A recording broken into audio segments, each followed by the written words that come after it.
음, 안녕하세요. 저희가 평소에 쓰는 말 있잖아요. 이 언어라는 게 세상을 어떻게 담아내는지, 뭐 그런 거 혹시 궁금했던 적 없으신가요? 마치 레고 블록처럼 단어를 조립해서 문장을 만드는데 이게 어떻게 현실 세계랑 딱 맞아떨어지는 그림이 될 수 있을까, 뭐 그런 거죠.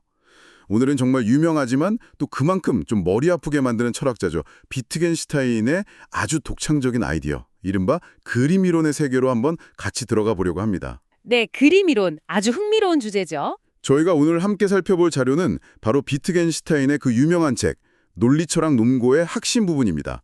특히 명제 2.1부터 3.5까지. 그러니까 언어가 어떻게 현실을 비추는 거울 혹은 그림이 되는지를 파헤친 그 부분에 집중할 거예요. 네, 논고 중에서도 정말 핵심적인 부분이죠. 이번 탐구의 목표는 아주 명확해요. 언어랑 현실 사이의 이 알쏭달쏭한 관계, 이걸 비트겐슈타인의 눈으로 한번 속 시원하게 풀어보는 겁니다. 좀 딱딱하게 들릴 수도 있지만 걱정 마세요. 당신이 아하 하고 무릎을 탁 칠 수 있도록 가장 중요한 알맹이만 쏙쏙 뽑아서 재미있게 이야기 나눠볼게요. 준비되셨죠? 네, 좋습니다. 자, 그럼 한번 시작해볼까요? 비트겐슈타인의 출발점, 아주 대담해요. 우리는 사실의 그림을 스스로 만든다, 이거요. 네, 2.1 명제죠. 이게 대체 무슨 뜻일까요? 우리가 세상을 이해할 때 머릿속으로 뭐 일종의 스케치나 모형 같은 걸 만든다는 걸까요? 네, 맞아요. 정확히 그런 개념입니다. 근데 여기서 그림, 픽처라고 할 때, 단순히 그냥 사진 같은 시각적 이미지만 생각하시면 좀 곤란하고요. 비트겐슈타인이 말하는 그림은 일종의 실제의 모형, 모델 오브 리얼리티, 2.12, 특히 논리적인 구조를 가진 모형을 뜻합니다.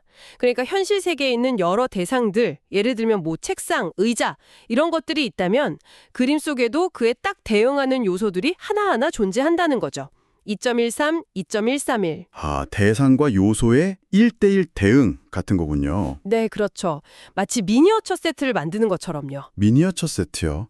아, 비유가 재미있네요. 네, 그렇죠. 그럼 그 미니어처, 즉 그림 속 요소들이 그냥 막 흩어져 있는 건 아닐 텐데요. 이게 어떻게 현실이랑 연결되죠? 그 연결고리가 뭘까요? 바로 그 점이 핵심입니다. 그림 속 요소들이 특정 방식으로 서로 연결되고 배열되어 있다는 사실, 그 자체가요, 현실 속 대상들이 바로 그렇게 연결되어 있음을 보여준다는 겁니다. 2.14, 2.15. 아, 예를 들어 그림에서 인형 A가 인형 B 왼쪽에 있다는 배열이 있다면 그건 현실에서 사람 A가 사람 B 왼쪽에 있다는 사실을 나타내는 식이죠. 네네. 이 요소들의 배열 방식, 이게 바로 그림의 구조고요. 이런 구조를 가질 수 있다는 가능성, 이게 바로 그림의 표현 형식입니다. 2.15. 아하, 그러니까 그림 속 요소들의 관계가 현실 속 대상들의 관계를 그대로 뭐랄까 반영한다는 거군요. 맞습니다. 구조적인 동일성이 있는 거죠. 비트겐슈타인이 이걸 더듬이에 비유했다면서요? 그 얘기도 좀 해주세요. 2.15, 2.151호. 네, 아주 흥미로운 표현이죠. 그 그림의 요소들이 현실의 대상들과 맺는 관계를 마치 그림이 현실에 닿으려는 더듬이 같다고 했어요. 2.1515. 그림이 어떻게든 현실을 붙잡고 그 구조를 재현하려는 시도랄까요? 그걸 아주 생생하게 묘사한 거죠. 와, 더듬이요? 진짜 생생한 비유네요. 그렇죠. 좋아요. 그럼 이제 그림이 현실의 구도를 반영한다는 건 알겠어요. 그런데 그림이 현실을 제대로 그리든 아니면 뭐 엉터리로 그리든 간에 어쨌든 현실을 그릴 수 있으려면요. 둘 사이에 뭔가 공통점이 있어야 하지 않을까요? 완전히 다른 것끼리는 서로를 그릴 수 없을 테니까요. 정확합니다. 아주 중요한 지적이에요. 비트겐슈타인은 그 공통 기반을 바로 논리적 형식, logical form이라고 봤습니다. 논리적 형식. 아, 이거 좀 어려운데요? 네, 이게 좀 추상적인 개념인데요.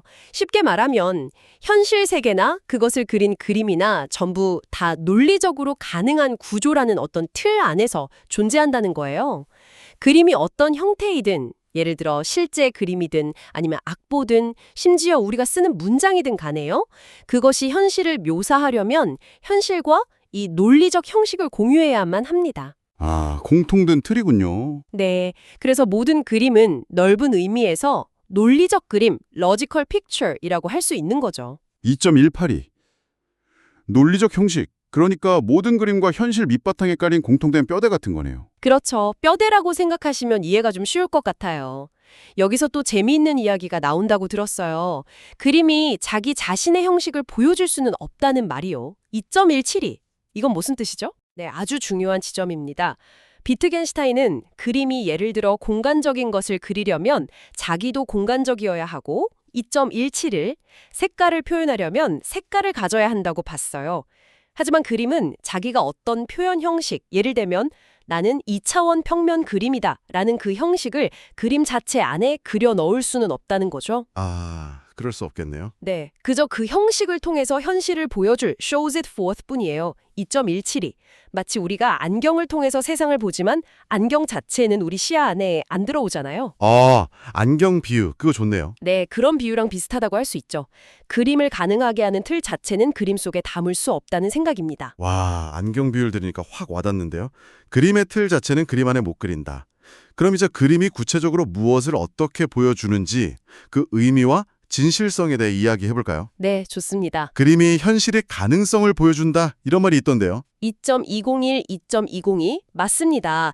비트겐슈타인에 따르면 그림은 세상이 어떠할 수 있는지, 즉 가능한 사태, possible state of affairs를 보여줍니다. 2.202, 가능한 사태요. 네, 사태라는 말이 좀 어려운데요. 그냥 세상이 이러이러한 상태에 있다는 사실 하나하나라고 생각하시면 좀 편해요.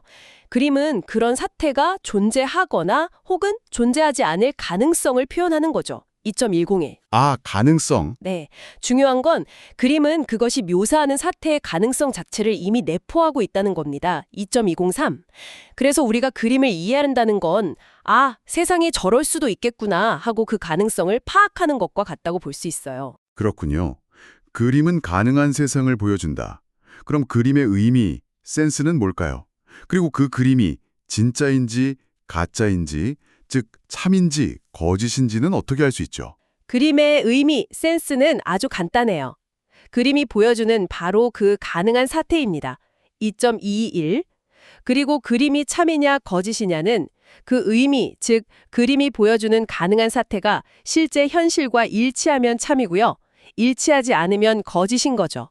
2.21, 2.222. 아주 명료하죠. 아하, 그럼 그림 자체만 봐서는 절대 알 수 없겠네요.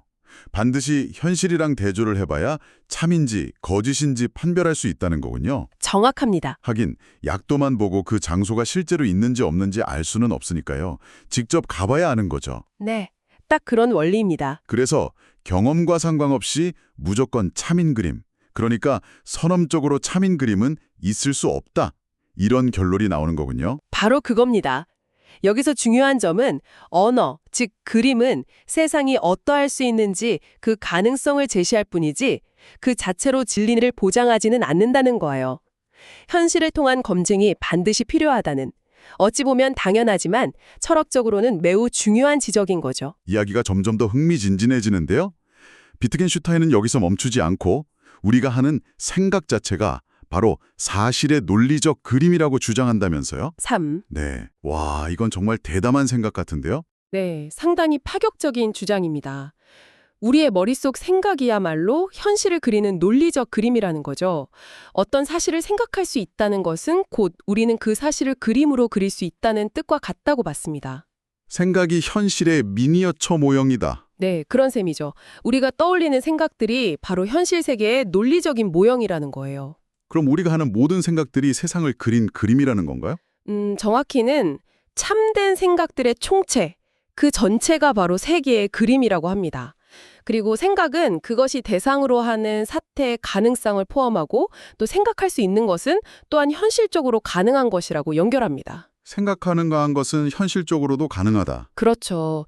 여기서 정말 중요한 주장이 나오는데 우리는 비논리적인 것은 아예 생각조차 할 수 없다는 겁니다. 네. 비논리적인 걸 생각 못 한다고요? 네. 논리의 법칙을 어긋나는 것은 상상조차 불가능하다는 거죠. 와, 이거 강력한데요. 옛날에 신은 뭐든지 할 수 있지만 논리적으로 불가능한 것, 예를 들어 둥근 사각형 만들기 같은 건 못 한다고 했는데 비트겐슈타인은 한술 더 떠서 우리는 그런 비논리적인 세계가 도대체 어떻게 생겨먹었을지 상상하거나 말하는 것 자체가 불가능하다고 하는군요. 맞아요. 마치 좌표 평면에 기하 규칙이 어긋나는 도형을 그릴 수 없는 것처럼요. 아, 그러네요. 생각의 한계가 곧 논리의 한계다. 이런 말이군요. 그렇죠. 굉장히 강력한 주장입니다. 그렇다면 여기서 이런 질문이 생기죠. 경험과 무관하게 생각만으로도 참이 보장되는 그런 생각이 있을까요? 선험적으로 참인 생각 같은 거요? 비트겐슈타인도 그 질문을 던집니다. 만약 그런 선험적으로 참인 생각이 있다면 그 생각의 가능성 자체가 참임을 보장해야 할 것이라고 말해요. 3.10. 하지만 이내 다시 한번 강조하죠. 현실과 비교하지 않고 생각 그 자체만으로는 그것이 참인지 알 수 없다고요. 아, 결국 또 현실 검증이 필요하다는 거네요. 네, 생각 역시 현실 검증에서 자유로울 수 없다는 입장을 고수합니다. 알겠습니다. 생각도 현실의 그림이고 논리의 틀 안에서만 가능하다. 그럼 이제 이 생각이 어떻게 밖으로 표현되는지 명제 이야기로 넘어가 볼까요? 생각은 눈에 안 보이잖아요. 맞습니다. 여기서 이제 명제, 프로포지션이 등장합니다.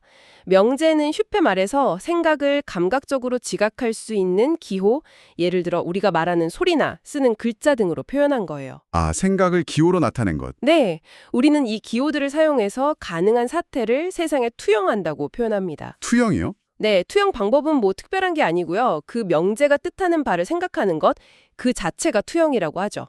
투영이라 뭔가 영화 필름을 스크린에 비추는 것 같은 그런 느낌인데요. 그럼 우리가 보는 문장이나 듣는 말소리 자체가 명제인가요? 아니면 좀 다른 건가요? 여기서 약간의 구분이 필요합니다. 우리가 실제로 보고 듣는 기호의 배열, 예를 들어 종이에 인쇄된 사과는 빨갛다라는 글자 자체는 명제, 기호, 프로포지셔널 사인입니다. 이 명제 기호가 실제로 세계의 어떤 가능한 상태와 의미 있는 관계, 즉 투영 관계를 맺고 있을 때 비로소 명제가 되는 거죠. 아, 기호 자체와 그 기호가 쓰이는 방식, 명제를 구분해야 하는군요. 네. 그리고 중요한 점은 이 명제 기호 자체도 하나의 사실, 팩트라는 겁니다. 명제 기호가 사실이라고요? 네. 즉 사과는 빨갛다라는 단어들이 특정한 순서와 방식으로 결합되어 있다는 그 사실 자체가 또 하나의 사실이라는 거죠. 아, 명제를 이루는 기호들의 배열 자체가 하나의 사실이다. 이거 재밌는데요? 그냥 글자들의 나열이 아니라는 거네요. 그렇죠. 마치 악보가 음표들의 무작위 조합이 아니라 작곡가의 생각을 담은 구조인 것처럼 명제는 분절되어 있다, articulate라고 표현합니다. 분절되어 있다. 네네. 그런데 비트겐슈타인은 우리가 흔히 보는 인쇄된 문장은 그 문장 자체가 단어들이 배열된 사실이라는 점을 놓치기 쉽게 만든다고 지적해요. 아, 너무 익숙해서 그 구조를 못 본다는 건가요? 네, 그럴 수 있다는 거죠. 그래서 아주 재미있는 상상 실험을 제안합니다. 만약 우리가 글자 대신에 실제 책상, 의자, 책 같은 사물들을 가지고 명제를 만든다고 상상해 보세요. 사물로 명제를요? 네. 예를 들어 책상 위에 책이 있다는 명제를 나타내기 위해 실제 책상 위에 실제 책을 올려놓는 거죠. 그러면 그 사물들의 공간적인 배치 관계 자체가 명제의 의미를 직접적으로 표현하게 될 거라는 겁니다. 사물들의 배치가 곧 명제다. 정말 기발한 생각인데요? 그렇죠. 아주 직관적인 설명 방식이죠. 그럼 A는 B와 R 관계에 있다는 걸 표현할 때 우리가 흔히 쓰는 R이라는 기호가 관계를 나타내는 게 아니라는 말인가요? 네, 바로 그 점을 비트겐슈타인은 아주 날카롭게 지적합니다. 보통 복합기호 ARB가 A가 B와 R 관계에 있다고 말한다고 생각하기 쉽지만 그렇게 생각하면 안 된다는 거죠. 그럼 어떻게 생각해야 하죠? 대신 A라는 기호가 B라는 기호와 특정한 관계, 예를 들어 왼쪽, 오른쪽 같은 에 놓여 있다는 사실이 ARB라고, 즉 A가 B와 R 관계에 있다고 말한다고 해야 한다는 겁니다. 3.1432. 아, 기호 자체의 관계가 의미를 전달한다. 네, 즉 관계를 표현하는 것은 기호들 사이의 관계 그 자체이지 관계를 의미하는 별도의 기호 R 같은가 아니라는 거예요.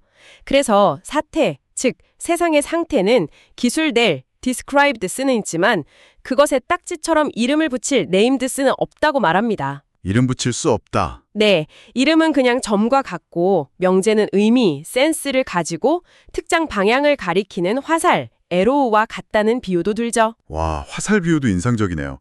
기호들 사이의 관계가 의미를 만든다. 정말 중요한 포인트 같아요. 그럼 이제 명제를 이루는 가장 기본적인 요소, 이름에 대해 이야기해 볼까요? 아까 현실의 대상에 그림 속 요소가 대응한다고 했는데 그게 이름인 거죠. 네, 맞습니다. 명제 안에는 생각의 대상, object, 그러니까 현실 세계의 가장 기본적인 것들에 대응하는 요소들이 있습니다. 3.2.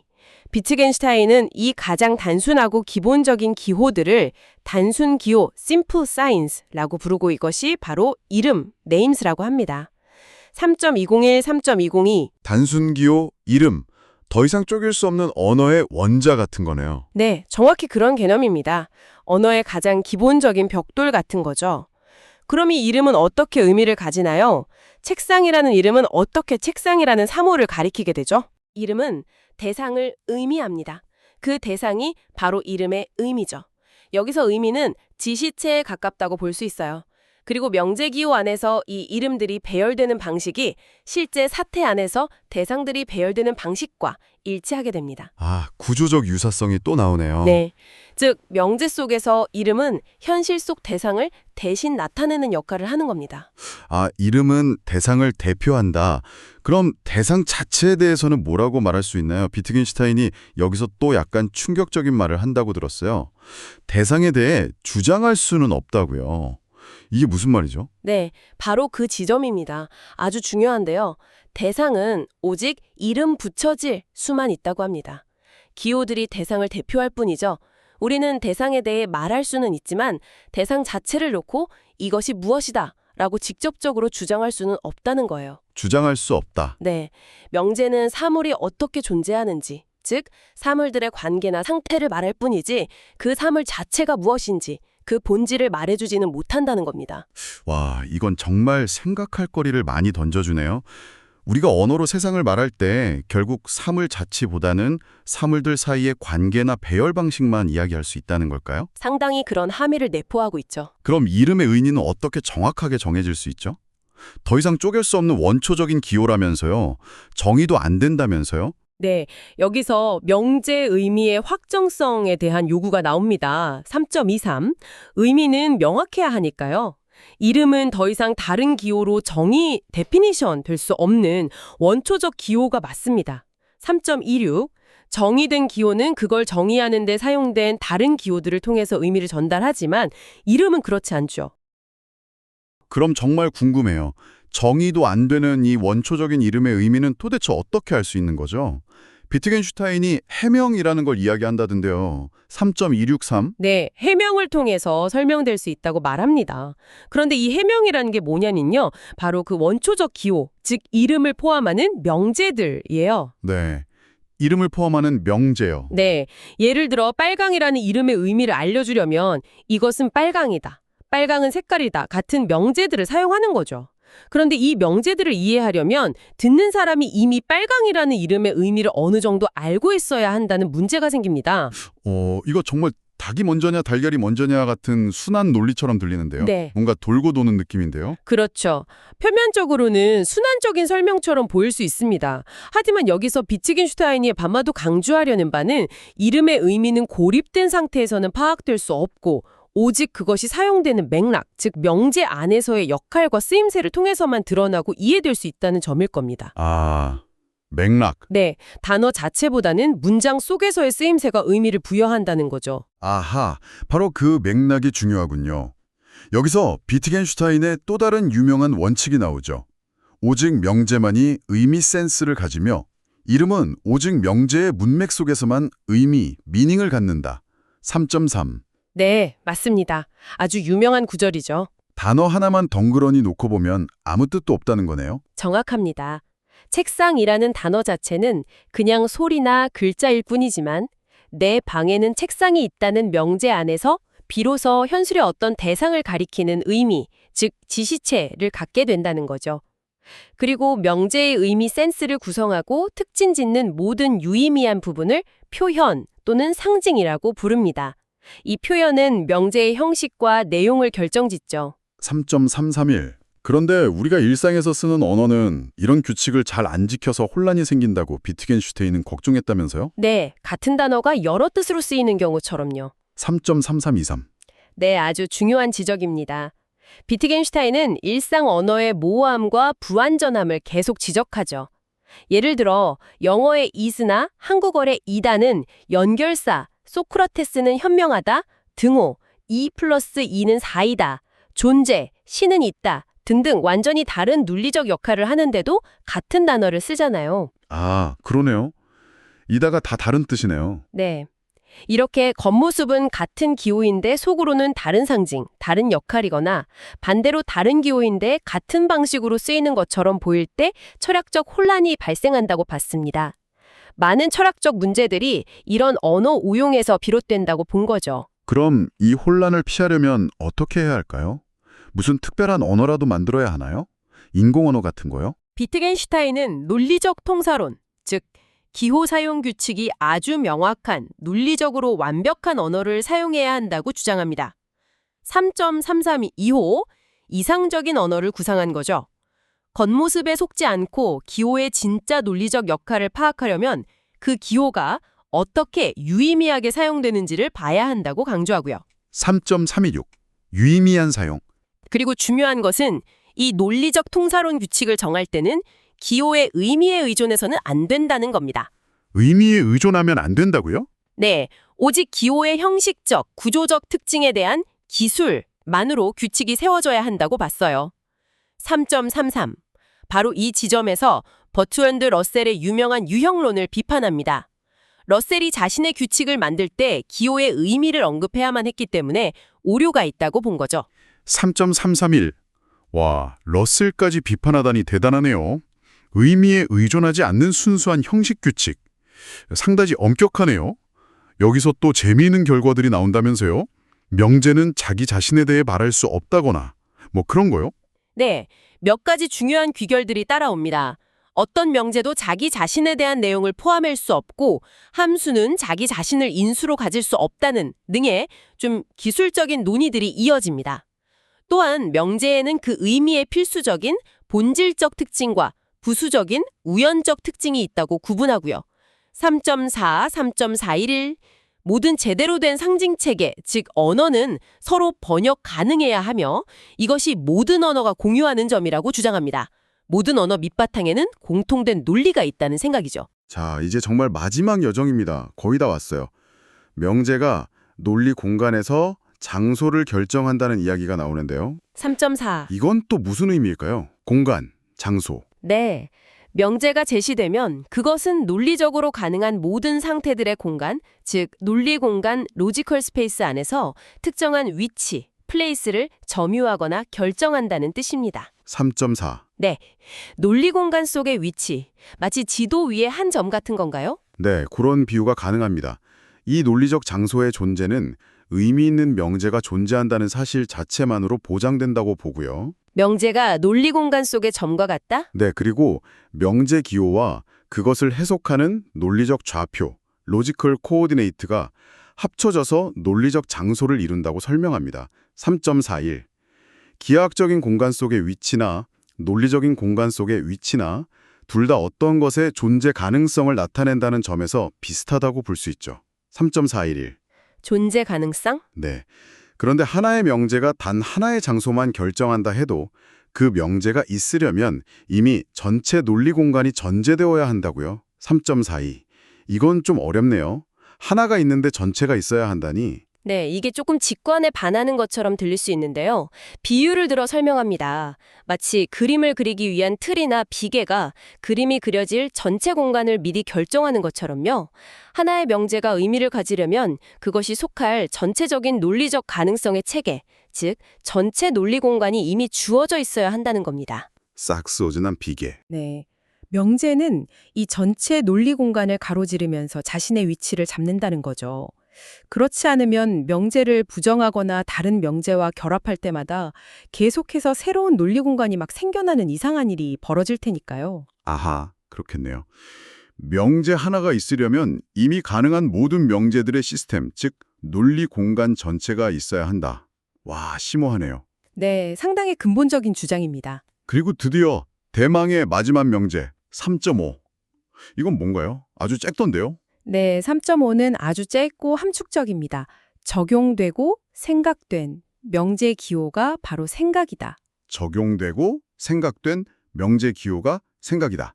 이 말은 우리가 사용하는 기호, 말, 글자 등이 실제로 현실에 적용되고 그것에 대해 생각될 때 바로 그 기호의 사용 자체가 우리의 생각이 된다는 의미로 해석될 수 있습니다. 언어 기호와 생각이 분리된 것이 아니라 생각된 언어 사용이 곧 생각이라는 그림 이론의 최종적인 연결고리라고 볼 수 있겠네요. 와, 정말 긴 여정이었습니다.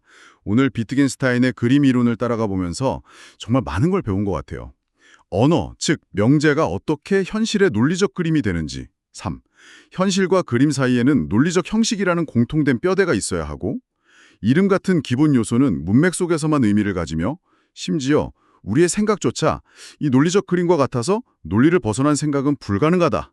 3.03는 정말 흥미롭고 때로는 좀 도발적인 아이디어들을 만났습니다. 네, 확실히 쉽지 않은 내용이었죠. 하지만 곱씹어 볼수록 많은 생각을 하게 만드는 이론입니다. 그렇죠. 그런데 이런 추상적인 논의가 당신에게 왜 중요할 수 있을까요? 그냥 철학자들의 말장난 아니냐 이렇게 생각할 수도 있잖아요. 네, 그럴 수도 있죠. 왜 이게 우리에게 의미가 있을까요? 이건 우리가 세상을 어떻게 인식하고 또 언어를 통해 어떻게 소통하며 생각을 표현하는지에 대한 아주 근본적인 질문을 던지기 때문입니다. 우리가 매일 쓰는 말과 글이 어떻게 현실을 가리키고 의미를 만들어내는지, 그 힘은 어디까지이고 또 그 한계는 무엇인지 되돌아보게 하죠. 언어의 본질에 대한 탐구니까요. 맞아요. 정말 우리가 당연하게 쓰는 언어에 대해 다시 생각해보게 만드는 것 같아요. 오늘 논의를 마무리하면서 당신에게 이런 질문을 한번 던져보고 싶습니다. 아까 나왔던 이야기인데요. 비트겐슈타인은 명제가 사물이 어떻게, how 존재하는지는 말할 수 있지만 그 사물이 무엇, what인지는 말할 수 없다고 했잖아요. 3.21 네, 아주 중요한 구절이었죠. 그렇다면 우리가 언어를 통해 파악하는 현실이란 건 결국 사물줄 사이의 관계나 구조에 대한 이야기일 뿐이고 사물 그 자체의 속살, 그 본질에는 영원히 닿을 수 없는 걸까요?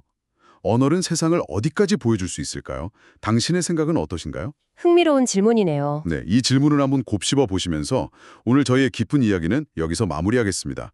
다음번에도 더 흥미로운 탐구로 돌아올게요. 함께해 주셔서 감사합니다. 감사합니다.